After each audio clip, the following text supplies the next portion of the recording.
They say money can reveal who you really are, but the night I signed that paper, it didn't just take my savings, it took my daughter.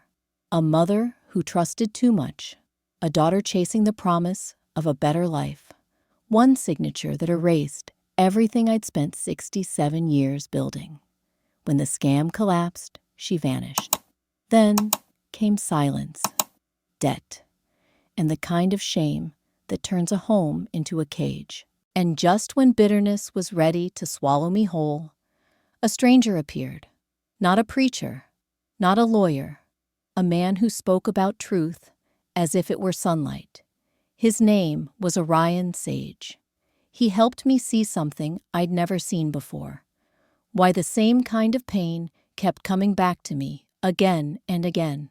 Why every time I tried to rebuild, life would test me the same way. In money, in love, in trust. And if you've ever wondered why your problems keep repeating, whether it's in your finances, your relationships, or your heart, stay with me till the end, because this story will show you why it happens and how to finally end the loop for good. My name is Evelyn Brooks, 67 years old, widow, born and raised in Charleston, South Carolina. I've never been rich, never asked to be. I just wanted a quiet life, a roof that didn't leak, and a daughter who still called home on Sundays. Lena was that daughter, beautiful, brilliant, too much heart for her own good. One Sunday afternoon, she came bursting through my front door, her hair tied back, cheeks flushed, voice full of something I hadn't heard in years. Hope. "Mama," she said breathless, "I found something big, real big. This could change everything." She laid a folder on my kitchen table. Glossy pages, color charts, blueprints, company seals. "It's a development fund, Mama, for single mothers, veterans, families who lost their homes." Her hands trembled with excitement. "They're building new homes across South Carolina. It's not just money, it's a mission." I looked at the papers. A logo, Sunrise Haven Communities. It looked official enough. There were pictures of clean neighborhoods, playgrounds, smiling families. It felt good, just looking at it. "Who's running this?" I asked. She flipped to a page, showing a man in a sharp blue suit. "Mark Ellison. He's been on the local news twice. He used to work with Habitat for Humanity." She said that like it meant gospel truth. Then she smiled that same bright, desperate smile she had when she was 10 and trying to sell lemonade in winter. "Mama, they need investors. They're giving early partners 20% of the profits. And if we put in now, we'll double it by Christmas. I already talked to the rep. He said you'd qualify." "Qualify?" I laughed. "For what?" "For the premium tier, Mama. Look." She slid a paper toward me. A clean chart with tidy numbers. Tier 1, $10,000 minimum. Tier 2, $25,000 and above. Guaranteed return of 200%. Tier 3, property co-ownership. She pointed to the second box and said softly, "That one's us, Mama." I stared at the numbers. They danced on the page like they were alive. Lena leaned closer, her perfume faint, jasmine and coffee.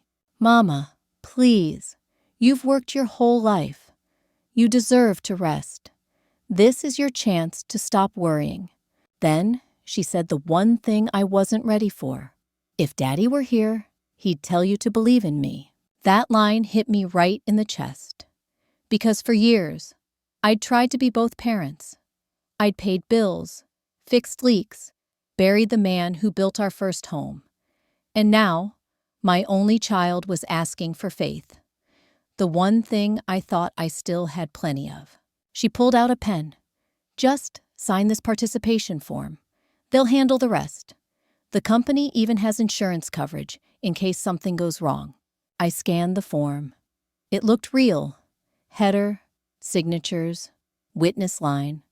Sunrise Haven Communities LLC, stamped across the top in embossed gold. All they needed was my authorization to transfer the equity of the house as collateral. I hesitated. "It says mortgage adjustment," I whispered. "Why?" "Mama, it's just temporary," she said quickly. "They use property value to prove liquidity. It's safe. I swear on my life, they just need it for documentation." Then she took my hand. Her fingers were warm, trembling. "Mama, don't you trust me?" That question. It sounded innocent, but it carried 67 years of my love inside it. I should have read the fine print. I should have asked more. Instead, I looked at her, the same little girl who used to fall asleep in my arms.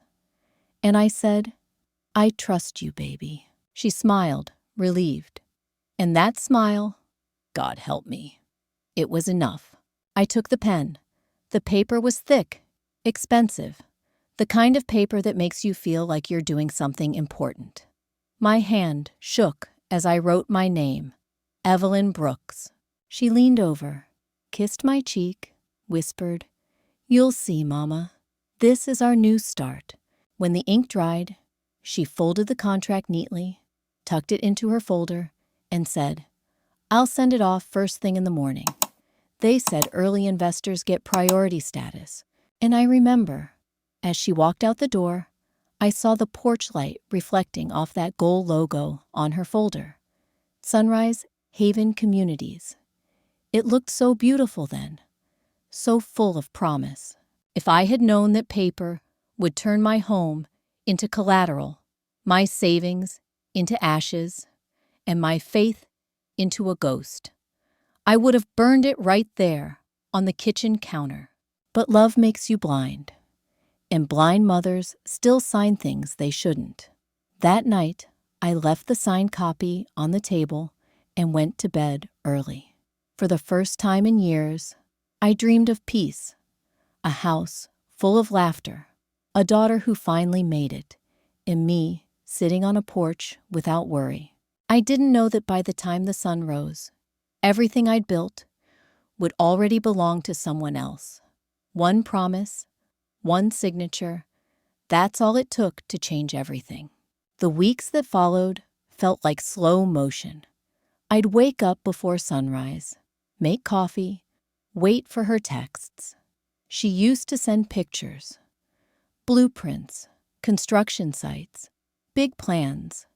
Then one morning, nothing. Then 2 days. Then a week. I told myself she was busy, but deep down, I knew. That night, the TV screamed the truth I couldn't face. Investment company collapses. Founder missing. I dropped the mug. It shattered across the tile. And somehow, it sounded like the life I built. Cracking too. My phone rang. Her name lit up the screen. I picked up, hands shaking. "Mama, I don't know what happened," she cried. "He said it was safe.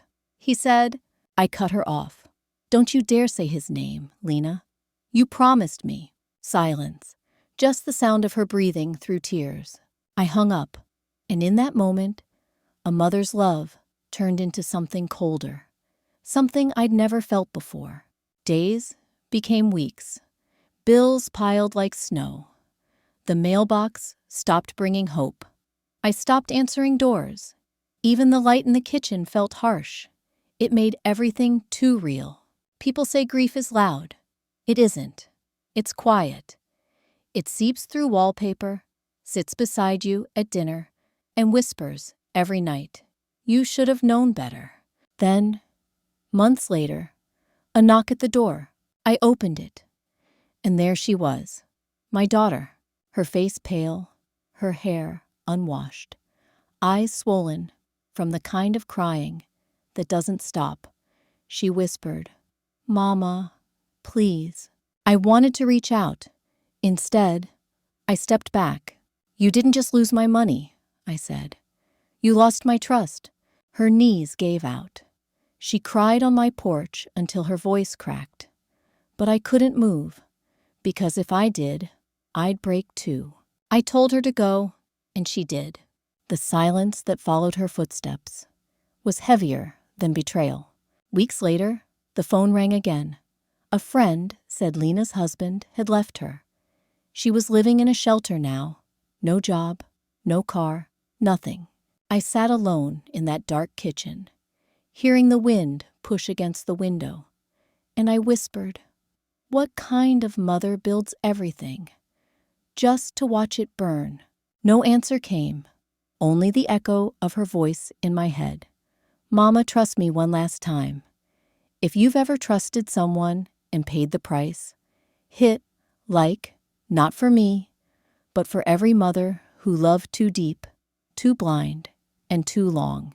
Because this isn't just another grandma story. It's one that might change how you see forgiveness forever." Stay till the end. The man they call Orion Sage hasn't appeared yet. But when he does, nothing in this story will feel the same again. The house went quiet after that day. The kind of quiet that hums like guilt, low, steady, and impossible to ignore. Every sound became a reminder. The ticking clock in the hallway, the drip in the kitchen sink, even the creak of the old floorboards under my feet.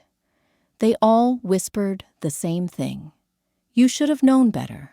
I stopped answering the phone, stopped opening the curtains. Even sunlight felt like judgment. The neighbors tried at first. Mrs. Harris from across the street left casseroles by my door. I never opened them. After the third one went bad, she stopped coming. The first mortgage notice arrived 2 weeks later. Final warning stamped in red. I tore it up as if ripping paper could undo ink. The second notice came a few days after that. Then the phone calls. "Mrs. Brooks, this is Wells Fargo." I hung up before they finished. Every letter, every envelope, every ring of the phone felt like punishment for trusting too much. So I built myself a fortress, made of silence. I told myself I was protecting my peace, but the truth was, I was hiding from it. Nights were the worst. I'd make a cup of instant coffee and sit by the window, watching the streetlights flicker against the rain. Some nights, I'd imagine her car pulling up. I'd imagine her face, the one I used to kiss goodnight. And then, I'd remember the folder with that golden logo and the way she said, "Mama, don't you trust me?" That line still had teeth. It bit me every time I tried to sleep. One night, I opened my old photo album. Her first day of school, missing front tooth, pink backpack. Her graduation, the proud smile, the white gown. Each picture felt like a tiny betrayal now, because I'd raised her to be strong, and somehow that strength had turned into stubbornness. Maybe she got it from me. Days blurred. I stopped going to church. Couldn't bear the thought of all those kind faces asking, "How are you holding up?" What could I say? My daughter sold my house for a lie? No. So I stayed home and let pride dress itself up as peace. I cleaned a lot, wiped things that were already clean, scrubbed until my hands cracked. It made me feel like I was fixing something. Anything. Once, I found one of her old hair ties behind the couch. I held it for a long time, a small, stretched out circle of elastic. And somehow, it hurt more than losing the house. Then came the Sunday when I finally heard her name again. Mrs. Harris stopped me outside. I was just taking the trash out. "You heard about Lena?" she asked. I froze. She said someone saw her at the shelter downtown, the one off Elm Street. I nodded politely, but my hands started shaking so bad I had to grip the trash can. That night I couldn't sleep. I kept thinking, what if she's cold? What if she's hungry? What if she's waiting for me to come? And then, right behind that came another voice, quieter, sharper. "She made her bed, Evelyn. Let her lie in it." That voice won for a few more nights. But guilt is patient. It waits until you're too tired to fight. 3 days later, I drove downtown. I told myself I was just passing by, but my hands turned the wheel on their own. The shelter was nothing like the pictures she'd shown me months ago. It smelled like bleach and rain and quiet heartbreak. People moved slowly, heads down, shoulders heavy. I recognized that walk. I'd been doing it myself. When I found her, she was folding donated clothes into neat piles. Her hair was shorter, her eyes duller. But when she saw me, she froze. Then she smiled, small, hesitant. "Mama, you came." I didn't know what to say. Part of me wanted to scold her. Another part just wanted to hold her until the world disappeared. Instead, I said, "You eaten?" She nodded too quickly. Lied. I could tell. Mothers always know. We sat outside on the metal steps. The air smelled like wet concrete. Neither of us spoke. Then she said, "He left me." I looked at her. "Who?" "My husband. He said he's done living with a failure." That word, failure, it hit me harder than any bill, any debt collector, any letter from the bank. For a long time, I said nothing. Then I whispered, "Maybe he was never your home to begin with." She looked at me, eyes glassy. "Mama, I don't know how to fix this." I wanted to say, "You can't," but something stopped me. Maybe it was the tremor in her voice.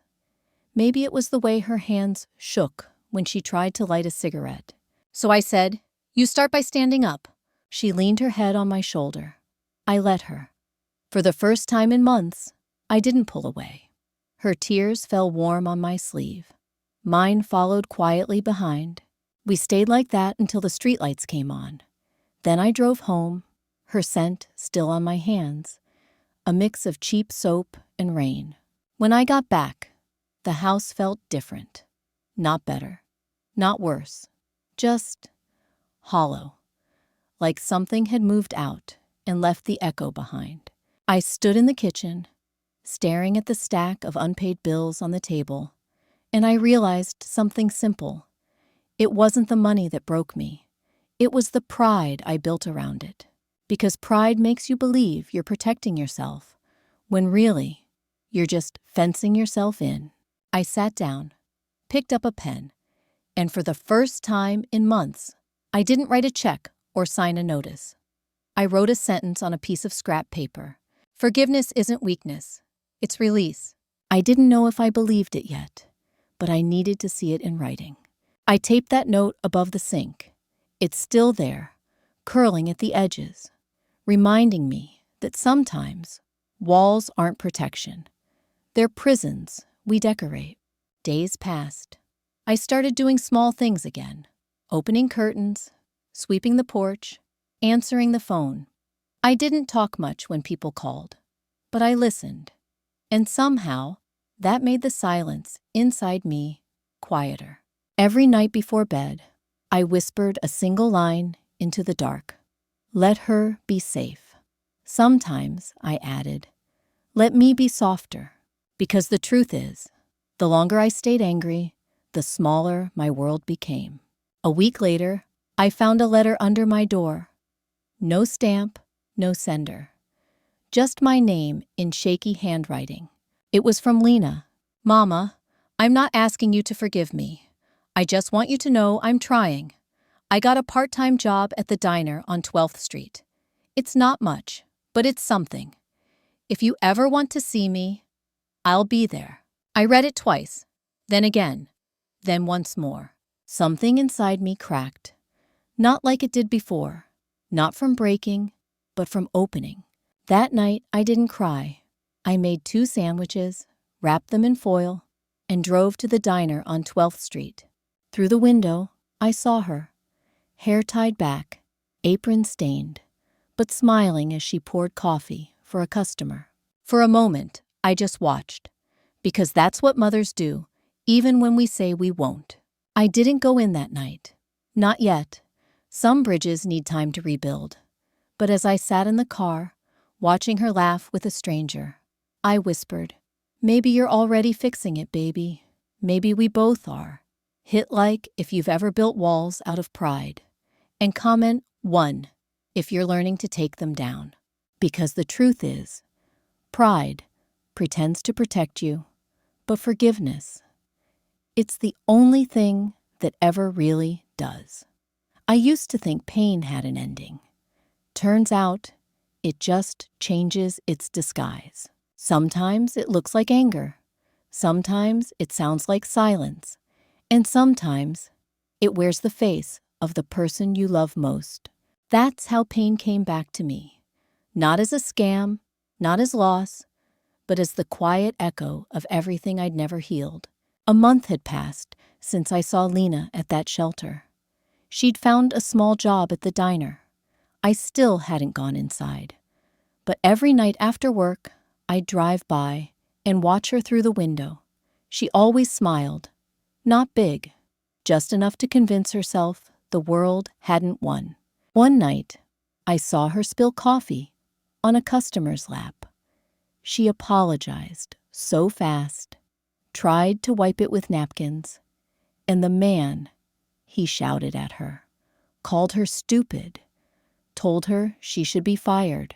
I could see her flinch, the way her shoulders curved in, and before I knew it, I was out of my car, halfway to the door, ready to defend her like she was still 6 years old. But then I stopped, because I realized something cruel. That man's voice sounded like mine, the way he spoke down, the way he made her small. I'd done the same. Maybe not with those words, but with that same tone that says, "You should have known better." I went back to my car and cried, because in that moment, I understood. I wasn't just her mother. I was her mirror. The next morning, I wrote another note and taped it under the first one by the sink.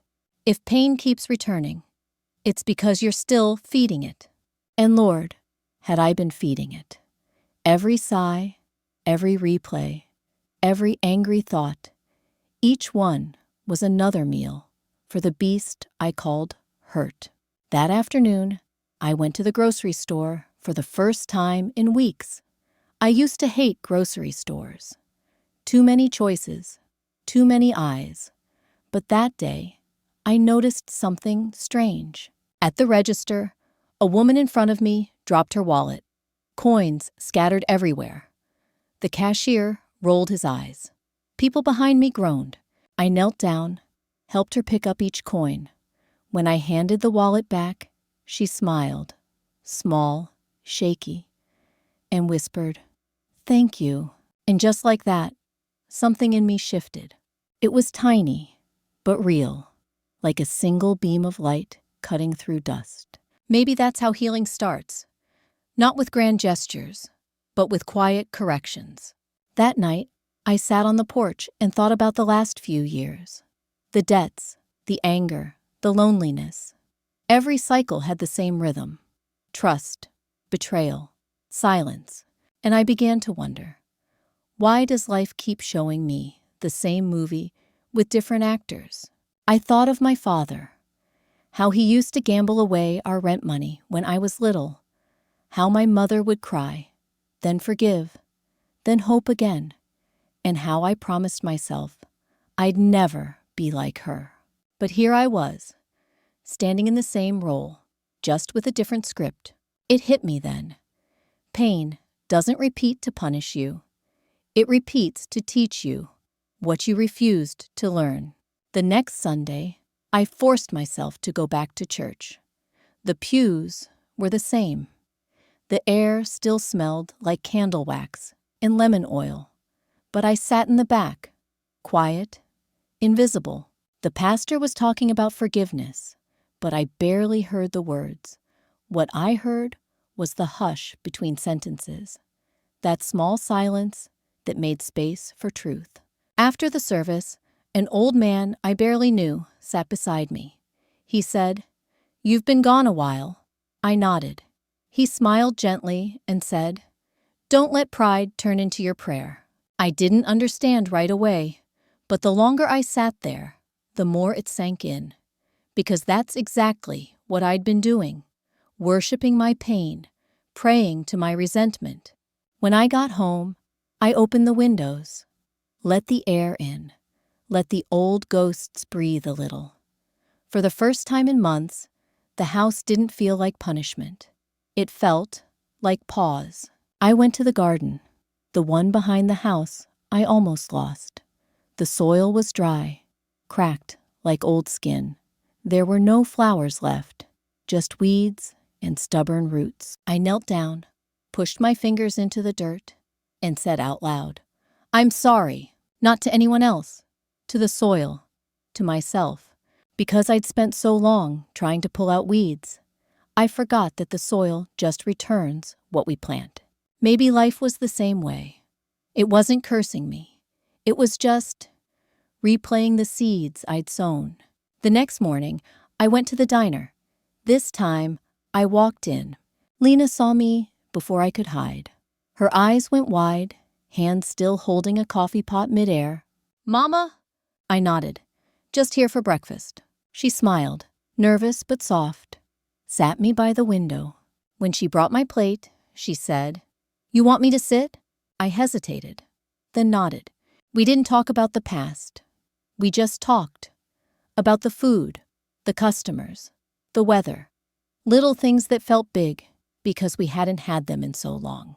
At one point, she said, "You know, I used to hate mornings." "Why?" "Because they made me remember all the things I messed up." I smiled, stirring my coffee. "Funny," I said. "I used to hate nights for the same reason." We both laughed, quietly, awkwardly, but it was laughter, and it felt like music I hadn't heard in years. Later that evening, I came home, and on impulse, I pulled out an old box from the closet. Inside were letters, old bills, canceled checks, even the notice that said, "Final mortgage warning." I stared at it for a long time. Then I took it outside, set it in the fire pit, and lit a match. The paper curled, blackened, turned to ash. I whispered, "Lesson learned." And for the first time, I didn't mean it as regret, but as gratitude, because maybe the purpose of losing everything was to learn what truly stays. A few days later, I got a flyer in the mail. Community support group, financial recovery and forgiveness workshop, held at the public library downtown. Normally, I would have thrown it away, but something inside said, "Go anyway." Maybe it was curiosity. Maybe it was that same quiet whisper that once told me to check on my daughter. So the next Thursday, I went. The room smelled like coffee and paper and pain. There were about 15 people, all with that same hollow look I'd seen in my own mirror. A woman who'd lost her savings to her brother. A man whose best friend drained his retirement account. Different stories, same wound. When my turn came, I didn't want to speak, but the silence felt heavier than words. So I said, "My name is Evelyn Brooks, and I trusted the wrong person." Heads nodded. No one judged. It was the safest I'd felt in a long time. I talked about the investment, the silence, the pride, about how I'd built a house out of fear and then watched it collapse. When I finished, no one clapped. They didn't have to, because understanding is louder than applause. After the session, I stayed behind to help clean up. The facilitator smiled and said, "You coming back next week?" I shrugged. "Maybe." She laughed. "That's usually the first step." Maybe. Driving home, the streetlights blurred into gold streaks, and I thought about how many maybes I'd ignored in my life. Maybe I should have read the contract. Maybe I should have called her sooner. Maybe I should have let go faster. But as I pulled into my driveway, I realized something. The loop doesn't break by asking what if. It breaks by saying what now. So I whispered into the night, "What now, Evelyn?" And somewhere deep inside, I heard it. A voice not mine, steady and calm. "Plant something new. I didn't know yet whose voice it was, but someday I would. His name was Orion Sage. If this part of my story found you, maybe you're in your own loop too. Hit. Like if you've ever asked, why me? Comment, new seed. If you're ready to ask, what now? Because pain doesn't repeat to punish you. It repeats to remind you. You still have something left to grow. They say healing is quiet, but some mornings it hums, like the world is whispering back. It started with a note. A stranger at the library left it on my chair after group. 3 words, written in pencil. You made me stay. No name, no explanation, just that. And yet, those words felt heavier than any apology I'd ever received. The next week, I began doing one small thing a day. Something that didn't cost much, but felt like motion.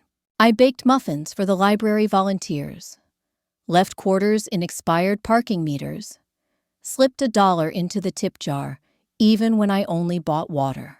Each act was small, invisible even, but the world noticed. The cashier at the grocery store started greeting me by name. The librarian saved me the good chair by the window.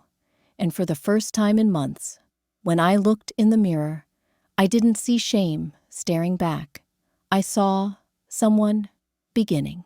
One afternoon, while shelving books, I found a folded flyer wedged between 2 novels. Community rebuilding project. Volunteers needed. The same project name I'd once signed on that cursed contract for. Sunrise Haven. My hands went cold. Same logo. Same golden sun. But this one was real. Funded by the city, run by local families. They were restoring old homes for low-income mothers. Something in me trembled, a strange mix of fear and calling. Maybe this was the universe's way of rewriting the scene I ruined. So I showed up. The place smelled of dust and paint. Women with tool belts hammered, laughed, and one of them looked up, smiled. You here to work or just pray for us? I laughed. Maybe both. They handed me gloves. I painted walls until my hands hurt. And by the end of the day, someone took a photo. All of us standing in front of the freshly painted door. The next morning, the photo was on the local newspaper's Facebook page. The caption read, "Former scam victim helps rebuild homes for others." I hadn't told anyone my story, but somehow they knew. And maybe that's the point. Truth has its own way of leaking light. 2 days later, I found another note at the library desk. This time, it was typed. When you plant new seeds, don't forget, someone's watching them grow. No name again, just that line. I looked around. No one stared. No one even noticed me. But for some reason, I felt seen. In the strangest, safest way. That night, I dreamed of the same man I once thought I saw in my window reflection. Gray coat, still eyes, calm, like silence before rain. He didn't speak, just nodded.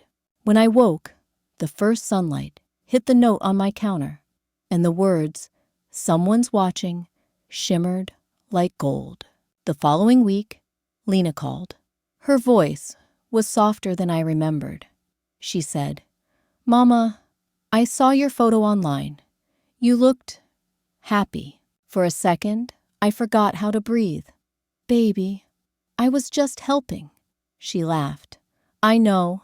That's why it hit me." She paused, then said, "I think I found a job at the community office. They're hiring assistants for that same housing project." I went silent. She added quickly, "I didn't plan it. It just happened. Feels like life's giving us a do-over." My throat tightened. "Then take it, Lena. Maybe this time we build something real." That night, I sat on the porch, holding the 2 notes. You made me stay. Someone's watching them grow. I placed them beside each other and whispered, "Whoever you are, Thank you. A wind brushed my cheek, warm and steady, and I swear, for a moment, I smelled rain and coffee and old books. The next morning, when I arrived at the library, there was a flyer on the bulletin board. Guest speaker next Thursday, Orion Sage, life coach and ethics consultant. Topic: Why pain repeats itself. My hands froze midair. The name, it felt like déjà vu. I'd never heard it before, and yet it rang like something ancient. That night, I couldn't sleep. I sat by the window, the garden below shimmering in moonlight. The flower Lena gave me leaned toward the glass, as if listening. I whispered, "If pain repeats until we learn, then maybe it's time I finally meet the teacher." If you've ever felt the world sending you little signs, don't ignore them. Hit, like if you've ever sensed something guiding you back to yourself. Because the man named Orion Sage is about to walk into my story. And when he does, the lesson behind every heartbreak I've ever had will finally make sense. Pain doesn't knock once. It circles back until you open the door and invite it to teach you. The library was unusually quiet that morning. Even the air felt different. Still charged. A small sign on the door read, "Guest speaker, Orion Sage. Why pain repeats itself." I sat in the back, notebook in hand, trying not to expect much. Maybe he was another life coach with slogans and smiles. Maybe I'd heard it all before. But when he walked in, the room itself seemed to breathe differently. He wasn't young, maybe mid-50s. Gray coat, calm eyes, the kind of face that didn't need to talk to be understood. He didn't start with a microphone. He started with silence. For almost a full minute, he just looked at us, one by one, until the noise in our heads began to quiet. Then he said softly, "Funny thing about pain. It doesn't always want to leave. Sometimes it's just waiting for you to stop chasing it downstream." People glanced at one another. He smiled slightly. "You've been standing in muddy water," he continued, "washing the same wounds, wondering why they never get clean. But the river never stopped flowing. You just never walked upstream." His voice wasn't loud, but every word landed like truth we already knew, just forgot to admit. Then he told a story. "There was once a woman," he said, "who lived near a river. Every day, she carried buckets of muddy water home to wash her clothes. One day, a traveler asked, 'Why don't you walk upstream where the water's clear?' She said, 'Because my mother washed here.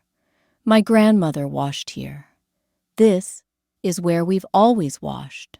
He paused. "Most people live exactly like that woman. They suffer where they're comfortable.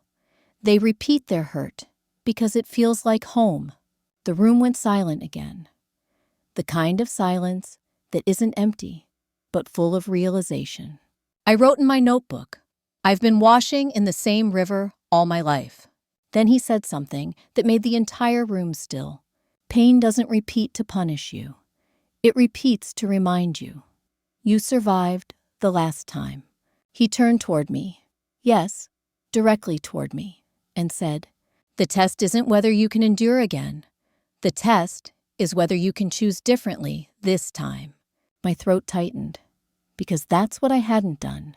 I'd endured, survived, but I'd never chosen differently. Someone raised a hand and asked, "How do you even start? When you've been hurt so long, you don't know who you are without it." He smiled gently. "You start small," he said. "Imagine every thought, every word, every gesture as a seed. If you plant resentment, you'll harvest more of it. But if you plant gratitude, even one honest act a day, the soil will change. And when the soil changes, everything changes." He pointed to the floor. "The ground beneath your feet doesn't care what you plant. It just returns what it's given. And then he laughed lightly. So if you don't like what's growing, stop blaming the garden. Check the seeds. The audience chuckled softly, but I sat frozen, because those were the exact words I'd whispered weeks ago to my own soil. This is where it changes. He continued, most people want peace to come first. Then they'll forgive, then they'll give. But peace doesn't come from getting. It comes from tending. He looked around the room, eyes steady. Every morning, the world hands you a handful of seeds. Words, reactions, choices. What you do with them is your harvest. He leaned slightly forward, his voice soft but firm. So tell me, what are you planting, really? I closed my eyes. For the first time in years, I didn't have an answer, only tears. After the session, most people stayed to talk, take photos, shake hands. I waited until the crowd thinned. Then I walked up to him. Mr. Orion Sage, I said quietly. You said pain repeats to remind us we survived. How do we know when the lesson's finally learned? He studied me for a moment, then smiled. A small, knowing smile. When you stop needing it to end, he said, because then it already has. He turned to leave, but I stopped him. Do you believe people can really change that much? He looked at me, not like a teacher, but like someone who'd seen every version of himself and made peace with all of them. Change? He said. No, we don't change. We return to what's honest, to what's enough, to what's been waiting underneath the noise. Then he said one last thing before walking away. When you tend your garden tomorrow, look at the smallest flower. That's where gratitude hides. And just like that, he was gone. That night, I went home and walked straight to the garden. The air was cool, the ground damp from rain.